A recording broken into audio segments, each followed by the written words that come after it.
Creighton, and then next time out lost by 16 to Indiana. What's the goal coming off an emotional game like that to make sure that the foot stays on the gas? Yeah, we've addressed a lot of things after that game. You know, a lot of people are saying some really positive things. You got to find a way to put it behind you, and you know, it can obviously be the other way as well. When you have a tough performance, there's a lot of negativity circulating around. So, you know, as we say a lot in this business, you got to find a way to put the tough emotional defeats behind you. I thought we prepared well after that St. Mary's game, which was a tough loss for us.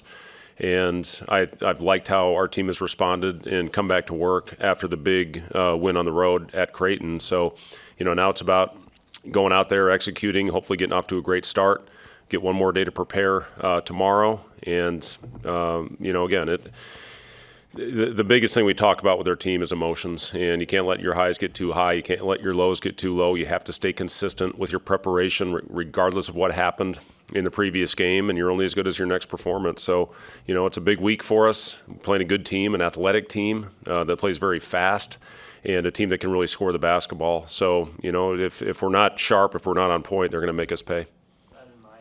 The guys respond well over the past 3 or 4 days? Yeah, it was a little sluggish yesterday to start, but I liked how they responded to tough coaching and got back after it and finished the practice well. And I thought from start to finish today was a very solid day. And, you know, we're going to take them to see Gladiator 2 tonight. Excited about that, and then get one more opportunity tomorrow. You know, to make sure that everybody understands the game plan. And we'll get a shoot around earlier because of the early start time, the 5:30 tip on Wednesday. But our guys are excited to get back out there. I think they understand now what we're capable of doing, especially on the defensive end. Still have room to grow.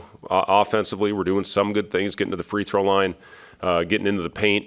And, you know, I think we'll have a game where we take the lid off from the perimeter. But, you know, I really liked how our guys controlled tempo in that game, followed the game plan to perfection. That was about as good as I've had a team that is from start to finish followed a game plan and did exactly what we needed to do to give ourselves a chance and then make the plays down the stretch to, you know, to hold Creighton off, which is not easy to do on that home court. So, you know, just a really good, you know, overall performance for our guys. But again, knowing the importance of putting that behind us and moving on to the next one.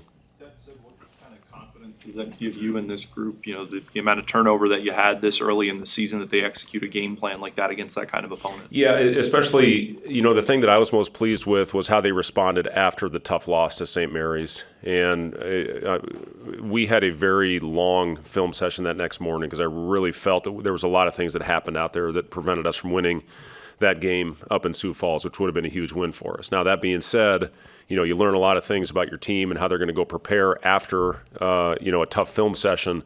And they did a great job of putting that behind them and then preparing for it. So, you know, we had another tough film session yesterday. You can't let them get comfortable. You got to continue to go out there, coach them hard, and you know, put a game plan that gives us the best opportunity and the best chance.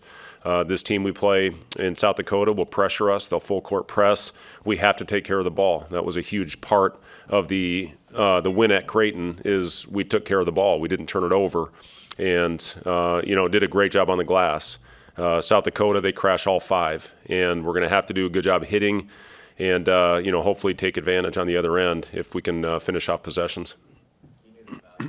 Raleigh's experience when you brought him in here, but how much was that at hand on Friday? I think he had 4 points there in that stretch to kind of put it away. Yeah, and hit a tough pull-up at the end of the clock. We were trying to shorten the game, and this was after a turnover. He had a bad turnover where Burke had a shake play out of the corner, and he overthrew it. And, you know, he did a really good job of keeping everything calm and moving on to the next play. We went down and got a couple stops, and then he made a couple really big plays, that one in the fast break where I was telling him to slow down, but he went in there anyway and scored on a fast break. But, you know, it's nice to have a guy like that. I thought Aaron Eulis had one of the bigger baskets in the game as well, got the and one, and it really was everybody that stepped on the floor contributed to that win, and that's what it's all about. When you have a group that goes out there, they're joined at the hip, and I just thought, you know, they were all game long for 40 minutes. They were connected out there, and that's what you look for. You have to have all 5 guys in the right spot. Our defense, if you have one guy out of position, it's going to affect the whole group, and I thought the guys were really tied together for all 40 minutes, especially in that defensive end. You mentioned how you wanted to get more looks for Connor. Did you see that payoff been also his off-ball movement? It seemed like he was kind of running around like Casey a little bit. Yeah, Was that yeah. an Emphasis? It was. We actually we worked on it the night before. We went over to the arena. You know, this team right now can't get enough shots, so we went over there night before. We don't always do that, and put in a couple actions for him just to run off screens, and he took full advantage of it. I thought our guys did a really good job of getting him open. Aaron Eulis had a great bottom hip screen. You know, screening angles are very important in that new set that we put in for him. And the thing I was really pleased with Connor is how he was getting to the rim and finishing in there and hitting his floaters. And he kind of alluded to Casey. That's where he, how many years we have him? 3 years of Casey, his growth from becoming just a three-point shooter to getting in the paint to where he was second in the Big Ten in two-point field goal percentage. I think that was the year before, but it just speaks to the growth of his game and the development of his game, and Connor's really worked on that. He worked on it hard this summer of getting in there. The way Creighton plays, you have to take some of those mid-range shots. I know I talked about that after the game the other day, and Bryce was the first half, and then Connor got it going in that little area in the second half. But the way Kalkbrenner sits in the paint and the way they chase you in there, you have to be able to knock down some of those shots. Preparing for South Dakota, have you been able to lean on Andrew at all as a guy who was in their conference for a few years? Not really. I mean, the way they're playing right now, I think is a little different than when Andrew was there. But the one thing that he does know is how good that league is, and like I said, if you're satisfied, if you go out there and you have a little hangover from the Creighton game, it's not going to end well. And again, we've tried to warn our guys and talk to our guys a lot about that these last couple games. But that's the one thing Andrew can let our guys know is that's a really good league that's got very good coaching, and the way they've built this roster, I'm really impressed. They are very athletic. They got a lot of guys that can make shots. It's similar to me a little bit to the Rio Grande, UT Rio Grande Valley that we played in that opening game. And obviously you see what they've done, almost knocking off Wisconsin, who's been unbelievable this year, and playing Creighton and us tight. They do remind me of that team, the way they rebound, the way they're relentless, the way they've got multiple guys that can knock down shots. So this is going to be a tough test for us Wednesday, and we got to be on point. In the post game, you mentioned Juwan's leadership last week. Was that him taking it actually to another level than it had been at, or?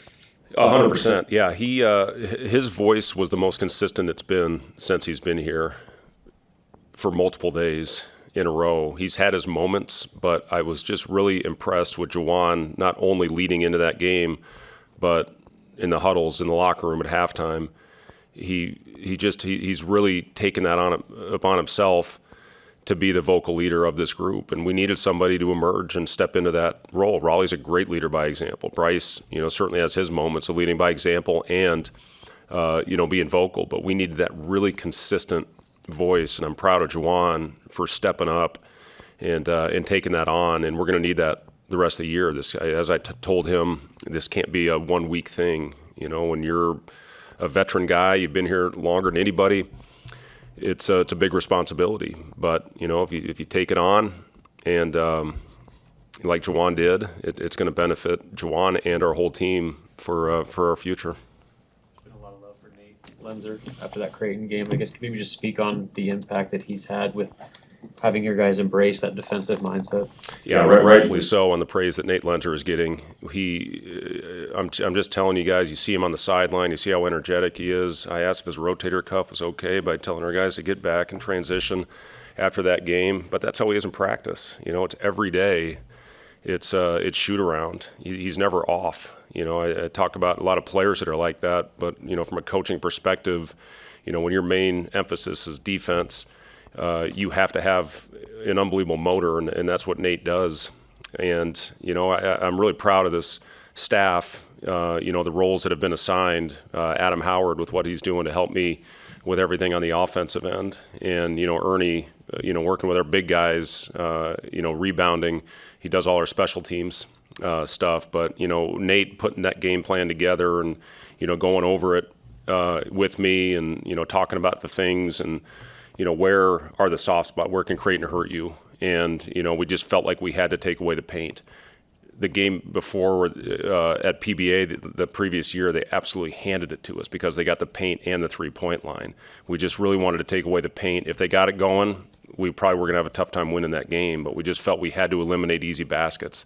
And our guys were on point. You know, not only did Nate put in a great game plan, but I thought our guys did a really good job of going out there and executing for 40 minutes. Coach, you have a lot of players that are well-traveled, played a lot of basketball. How much is that helping guys like Sam, guys like Bryce, returners in your program, just to have that outside experience? Yeah, it is important. And not only those guys, not only Jawan, Bryce, Sam, but you look at guys like, Cale Jacobson, you look at Jeff Grace, you look at Henry Burt, you've got guys that have been around this program a long time. And, you know, our defense, it is complicated. There's no doubt about it. We get a ton of reps, but we continue to believe in it. We got so much better as the year went on a year ago, and it's great to see in the early part of the season, you know, that some of that's carried over, and I think a lot of that has to do with the veteran players that have been in the system. And, you know, you get a guy like Burke that comes in, it's a completely different system than he played in. Gavin, Connor, Braxton, you know, it's a completely different system than any of those guys have ever played in. So